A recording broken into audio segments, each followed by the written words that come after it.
Welcome back to O Radio with Gio and Dimitri Siva. how you doing? I'm doing well. How are you? I'm good. It's not a bad Tuesday morning, kind of cold, but Yeah, I mean, we're on vacation as of the recording, so yeah, it's been pretty sweet. exactly. So what do you want to get into today? I don't know. I mean, a couple of things that have happened recently. I mean, for one, you have a bunch of breakthroughs going on in the Billboard charts, and for another, you have a bunch of really exciting releases from new and up and coming musicians. Which one do you want to do? You pick.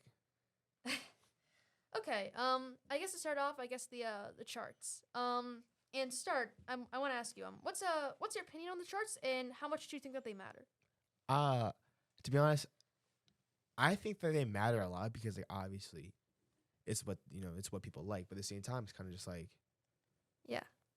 some people people have bigger fan bases, so like if you let's say you have Eminem release something versus MGK, obviously he's gonna get way more because well Yeah, exactly. everyone yeah. loves him. Yeah, he's like a legacy artist at this point. Exactly. So it's great to have, but I feel like it shouldn't be what defines a song. Yeah, I would agree so too. Because I mean, in modern climate, you have a lot of stands, coming to like Twitter feeds and saying like sales equal superiority. I Yeah. feel like I've seen a bunch of like Nicki Minaj stands that are like a victim of this, Hey. etc. Yeah. Nicki Minaj is going good. I know, I know. I mean, you could say the same thing about Rihanna.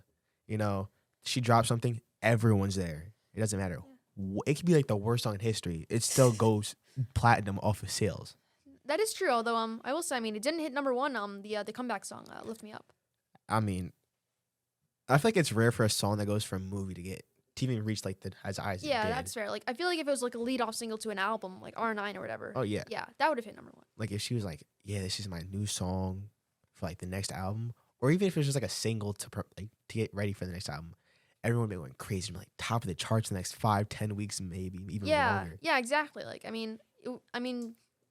granted, like she'd had it in with like Black Panther, and I'm very sorry to say, I don't think that that really had a lot of staying power.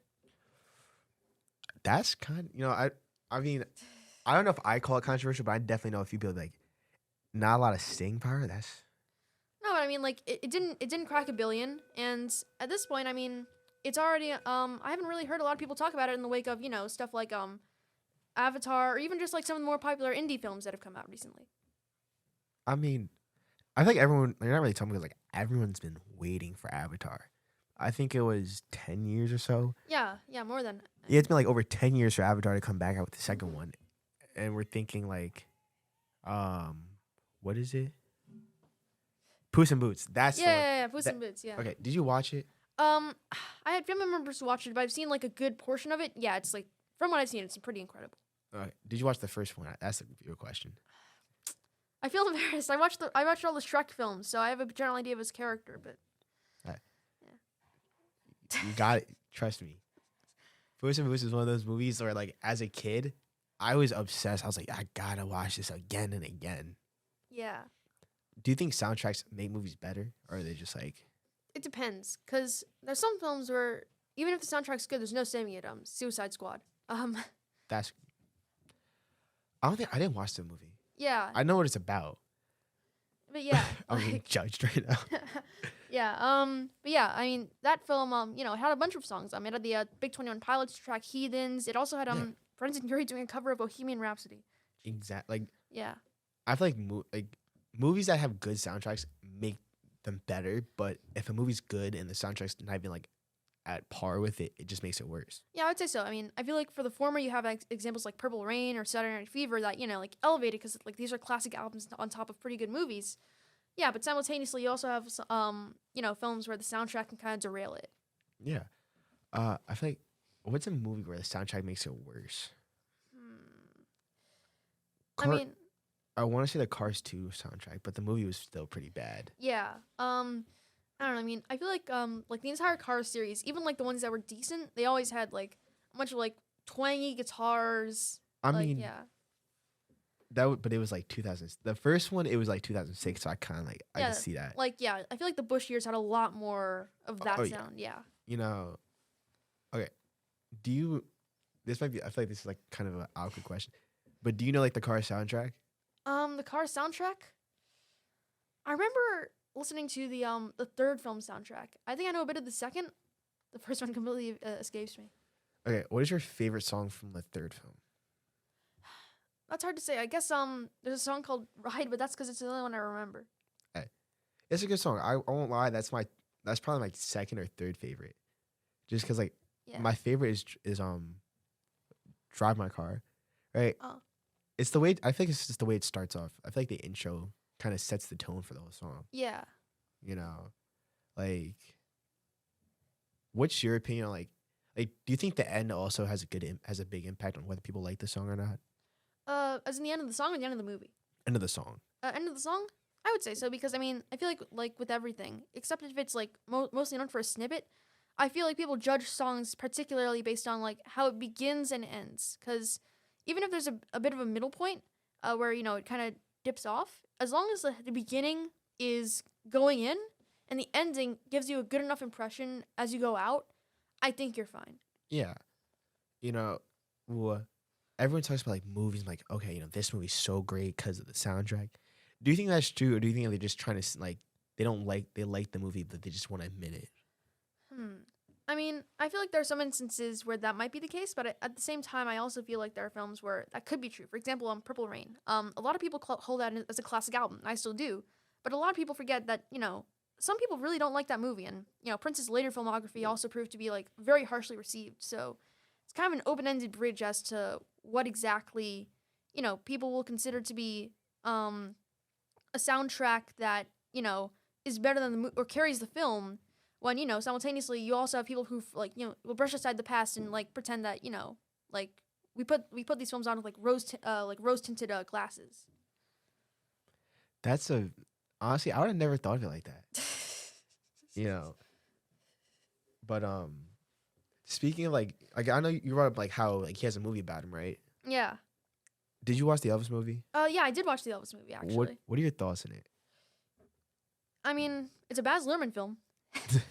But yeah, I mean, for the most part, I liked it, but it definitely feels like he used every single cent of that budget. No, he I completely agree with you there. Yeah. Like the outfits, they look like if you think of Elvis, you're thinking of what he yeah, wore. like you got the outfits, you got the special effects going on. Everything just seemed like it wasn't overdone, but it was still like it was good. Yeah, like you have like so much like budget going on. You clearly see it in like the star power, etc. I mean, even like down to the Doja Cat song that was pretty big from the soundtrack. Yeah. That might be my favorite song from there. Yeah, I would say so too. There's also that one song from Denzel Curry that was also pretty good. Oh, when he's leaving the house. Yeah, that was a good one. Yeah. I'll be honest. Like I listen to it in the shower sometimes. Like I'm like, it's just one of those songs. So it's like it hits every time. Yeah, I know. Like I feel like Denzel's on a really high streak right now. Yeah. And yeah. Do you remember that one song? It was I can't. It was a long time ago. I was in middle school when it came out. I think it's like The One. Wait, from what film? No, it's not from a film. It's just like one of his songs. Dang, I can't remember. Yeah. But it's like it's really old, and it's like the song that he put in the song is like it gave me the vibe. I'm like, yeah, this is exactly what it's like. I'm like, yeah, this is Denzel Curry right there. Yeah. Or I don't know. I mean, I feel like I'm more of like I kind of prefer like Taboo and Melt My Eyes to most of his other material, and I've listened to all of it. It's just that those are the ones that really stand out in his discography for me. Why do they stand out?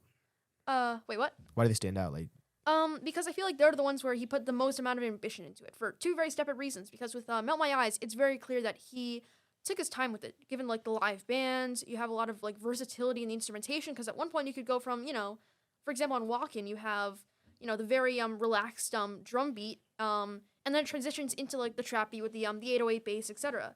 I feel like that takes a lot of time and effort to get through, especially when you have to like hire these musicians, etc. And that takes some time. So I feel like that's where Melt My Eyes really stands out. Also in his lyrical depth as to what he's gone through. I feel like it's also his most personal project. And then from there you also have Taboo, which in my opinion is probably one of like a top 5 trap record, in that I feel like it kind of subverts what people expect from that genre, and then also flips it on its head, where you have songs that are very much like top 40, but you also have songs on there that are very dark, very very grim, especially stuff like near the backside of the record, like Clout Cobain, where he's talking about like what the industry has done to him and his peers. And I feel like this especially rings true given that X had just died, and that was one of his best friends. That's. I'm be honest, right? Like I know I'm supposed to be the older one. I feel like the younger one. Like you're just school. Like you're literally taking me to school right now. Sorry. No, it's all good. Like clearly Denzel. Like he seems like your top 5. Like probably even your favorite, but like top 5. It seems like of all time. Like personally. I mean, that's hard to say because I feel like there are a bunch of because I think it's too early. I feel like if Denzel drops another 3 to 5 classic records, I definitely think he could be in that conversation. But I feel like he still needs to drop at least one more great record for him to really be recognized at that level. Okay. So I have a question. Yeah. It might be now your personal opinion, your top 5 from Dead or Alive. Dead or Alive. Like your personal top 5. Okay. Can it be in no particular order? No particular order. Okay. Doom. Okay. This might be contentious, but I'm gonna say Wayne. Lil Wayne. Yeah. Yeah. I'm gonna say Kendrick. Okay. Because I really do think he's already gotten there. He's already. Yeah. Yeah. I agree with you on that one. Yeah. I'm gonna go. This might be contentious, but I think that Lauryn really has it all, so I'm gonna put Lauryn Hill in that conversation. And I put myself in a corner because like there are a couple I'm thinking about, but I don't want to put in. I guess I'm gonna go with Billy Woods. Oh. That's a pretty good. Like personally, that's a pretty good top 5. Yeah. Thank you. I feel like mine would be.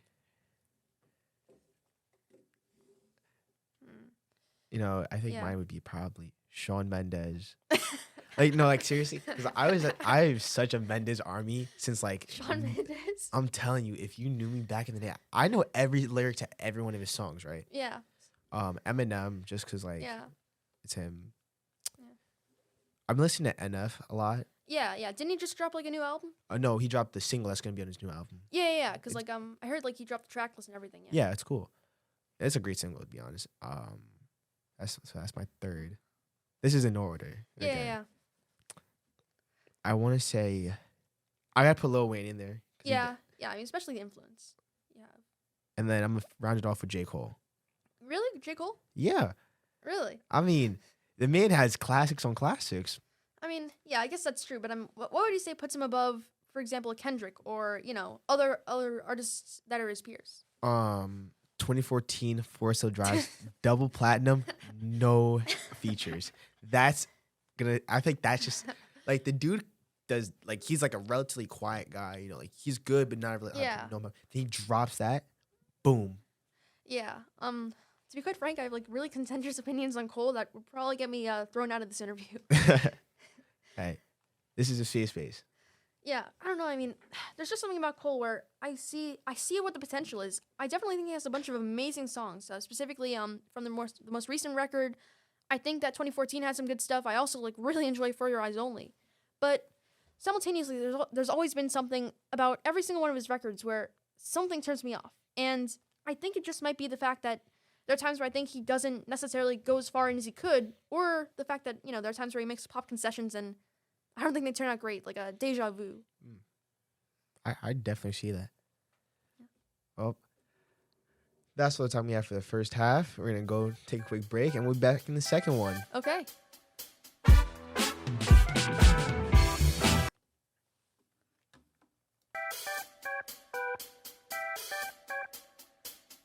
Welcome back to the second half of O Sports. Well, not O Sports. But to our, I guess, special episode, Gio and Dimitri back at it. Yeah.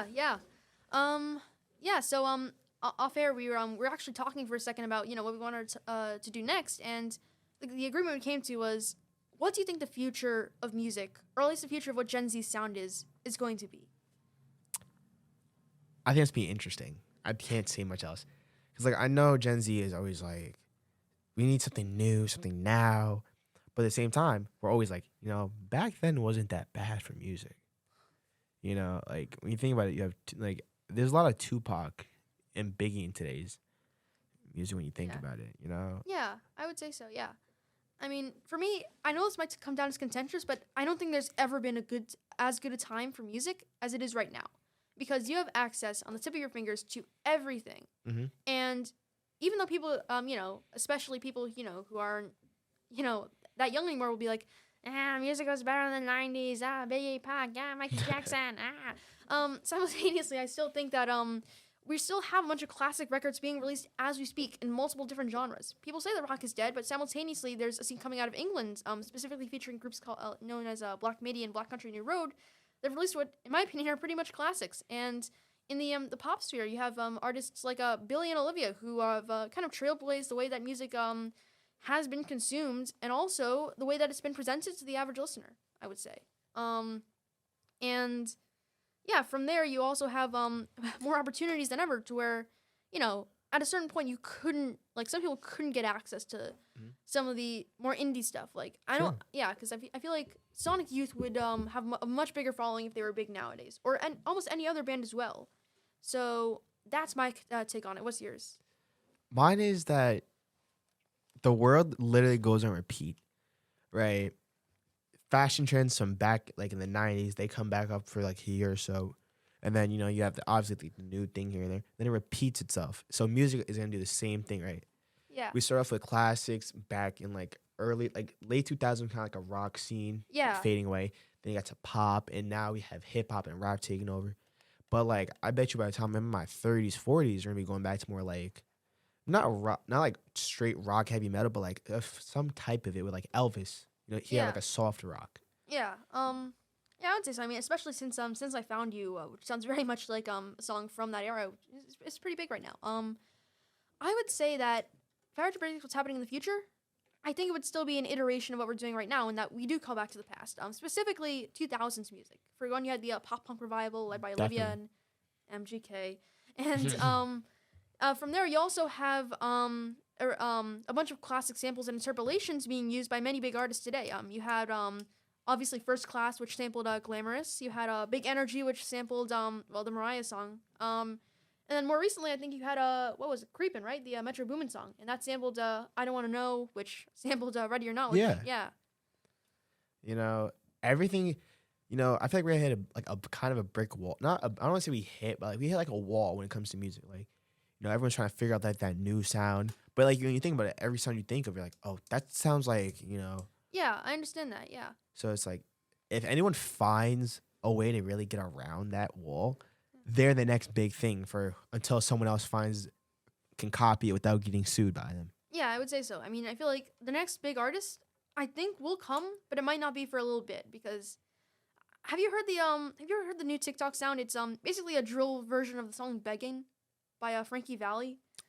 No, it's it's like a generic drill song, and then it sounds a lot like about that Doja guy, Central C. He's like, and I'm begging you. Oh yeah, I know. Yeah. I don't. When you said it, I was like, because like the song, when you say it, it reminds me of this movie called Step Up. Yeah. And there's this one scene with Moose, and there was the water. It was like the water scene. Yeah. I think movies that like are good bring back good songs. Yeah, I would say so. Yeah, I feel like a lot of like media nowadays comes back from that point. For example, I know it's not a movie, obviously, but I'm Running Up That Hill. Like, it would not be here without Stranger Things. Push. Definitely. Yeah, and then you also have Wednesday, which similarly helped the Lady Gaga song, which is actually just playing on the radio. Bloody Mary, right? Yeah, Bloody Mary. Yeah. Anyway, I don't think it was even in the show, to be quite frank. But like, it's just like. Yeah. But I feel like it's the way that the internet specifically uses and recontextualizes things that I think makes it special. And I think that's truly why we live in a different time from any other generation, because I think we're the first ones who never knew what a pre-internet history was like. And because of that, our only exposure to content is an oversaturation, where essentially the first thing in front of us can often be the thing that we base upon, our tastes, for example, like TikTok, etc. And I think that it will be a long time before we truly understand exactly what the sounds that defined it will be. But for now, I think it's going to be whatever is big on TikTok for the next 3 years. Because I think, for example, you have Pink Pantheress, the new song, the Boys Liar. Yeah. That song, yeah. Like, I mean, it's already a top 5 hit, and to be quite frank, I don't think it really sounds like much else on the charts. It sounds a lot more lo-fi, etc. Yeah. And I think that's a breath of fresh air, where you have, you still have someone like Ice Spice who still plays some modern conventions, but you also have her on a beat that wouldn't sound that off from, I don't know, lo-fi video game soundtrack Definitely. or something. Yeah, and I think that is going to be a very important step as to what happens. Yeah, I like you brought up like TikTok, like how they're bringing like a lot of songs, because like I don't hear a song on TikTok and I'm like I hear it again and again and again. I'm like, okay, Yeah, I don't like particularly like it, but like I don't like I want to give it a fair chance. Like I'll be on Spotify, I'll be on YouTube, like I'll be like there's so many times where I'm looking for songs like hours on end trying to figure it out. Just for my friend, like, yeah, so this song is on. It says like the most random name. Like, are you sure? yeah, Because yeah. like the Boys of Liar song, I'm like, this can't be that. That's not the actual name of it, right? No, it was.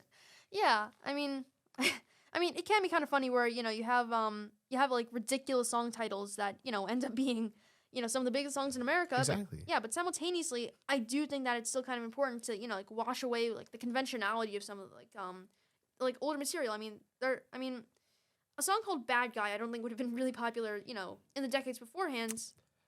And I think honestly, I think we have to disagree on that one. really, I mean, I think it would be just not towards like the group it is now. yeah, Cause like I know now it's more of like a pop song, even though it's like dark. But I feel like it'd be more towards like the emo type of people back then. you think so? Yeah, cause like when you listen to it, it's like it has a good like the beats on the slower side. It just gives you like that eerie type of vibe when you think about it. Yeah, definitely. I mean, I feel like, and that's something I think like Billy and Phineas don't get credit with is that they also play like a great part even in switching up what the sound of pop music was, because for a while it was like um very like loud EDM beats, Mhm. specifically stuff by artists like the Chainsmokers or Calvin Harris, and then I think with her and a couple other artists that were kind of alongside her, they flipped the sound of it to make something a lot more spare, a lot more minimalist, a lot less loud. Like there are points on that album, When We All Fall Asleep, where it sounds like she's choking on her own words, which you would never hear on a pop album before that. And Mm. I definitely feel like that is something to be admired, and also something that could be a good indicator of what will happen next. Okay. Do you think that music is better like when it's loud or when it's like when I say loud, I mean like volume turned up, but like I mean like on the quieter side, if that makes sense. I mean, I feel like it depends on the context that it's used, because there are some really loud songs that it can be like borderline unlistenable. Like Yeah. kind of like uh who's like a pop artist that you love? A love? Well, maybe not love, like just like a lot. I don't know. I mean, I guess for example, like there's Billy. There's I don't know who's somebody else. Oh, Yeah. You know Justin Timberlake, I Yeah, Timberlake, 100%. right. His songs are always on the quieter side, and that's what I feel like when you think of like mirrors, like I think if you play that song, if he did it any louder, even without like before you turned it up, it would sound bad. But like it's the way he kind of found like the lower tone.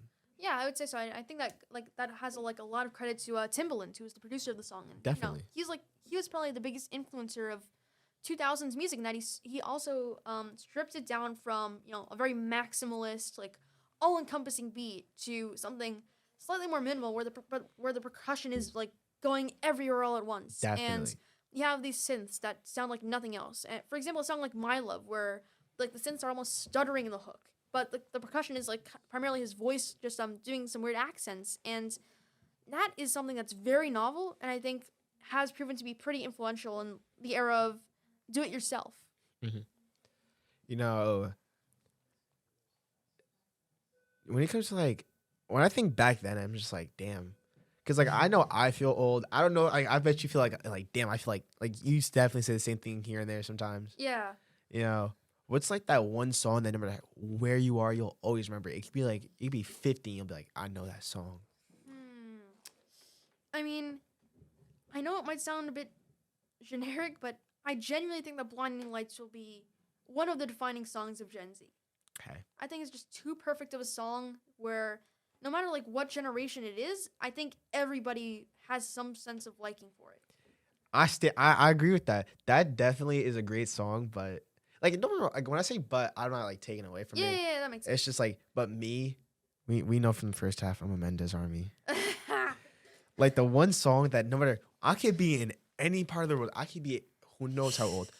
I will forever remember there's nothing holding me back. I don't know why. It's just there. Yeah, the Canadian Wonder. Hey, Bieber was first. He's the second Canadian wonder. Hey, I mean Drake was also Canadian Wonder. Well, different genre. What are your opinions on Drake? Because Drake? I know a few people don't like him, but they like some things. I have contentious opinions on Drake because I think he started off with a couple of really good hits, but I think he was inconsistent. But Sure. from 2011 to 2015, I genuinely don't think he could be stopped. He had Take Care, which had some of like the best like pop rap songs of the 2010s. Yeah. Okay. Yeah. And then you have you also had like his features on stuff like the A$AP Rocky one. Can't say the title of the song on the podcast. And then you also had the a blend of both the emotional side and the more macho side on Nothing Was the Same, where you have songs that are a showing of him at his most confident and strong, but also songs that still harken back to that Take Care sound earlier. And then finally have If You're Reading This, which is my favorite Drake project. Definitely. Yeah. Okay. Before we go, one last question. Yeah.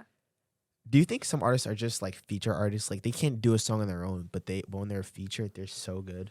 Yeah, I would say so. I mean, I think an example that would be the Baby Times. I would also say, and I'm sad to say this, I think that we might be close to realizing that Lil Baby might be in that category. Yes, I know. I know I can see it because like I know when he's featured on a lot, he hits like every time. But when he's like his own song, Yeah, I understand that. he's not like that anymore. So. Yeah. The thing is, like, I feel like it's only me. Even though I personally thought the album was decent, I still felt like it was a disappointing album, and I saw that in the fan reception. Oh yeah, I agree with you. It was good, but like it's not you expect more from him. Yeah, exactly. Like I feel like it wasn't to the level of a My Turn, for example, and I think that's where, we have to realize that Lil Baby, even though he has like plenty of like pretty great hits like Freestyle or The Bigger Picture, Yeah. I think there's something about him where he can do really well in a feature, but a full length record of his, He can't do it. yeah, it's like it's too inconsistent, it's too spotty, and especially given that very often he'll choose not to have like too many features on his projects, that can often make for a bit of a long and drawn out listen. Yeah. Well, thank you for listening to O Radio. We put the on radio. Make sure to follow us on social media at OHS Radio on Instagram, Twitter, YouTube. Thanks for having me. All right.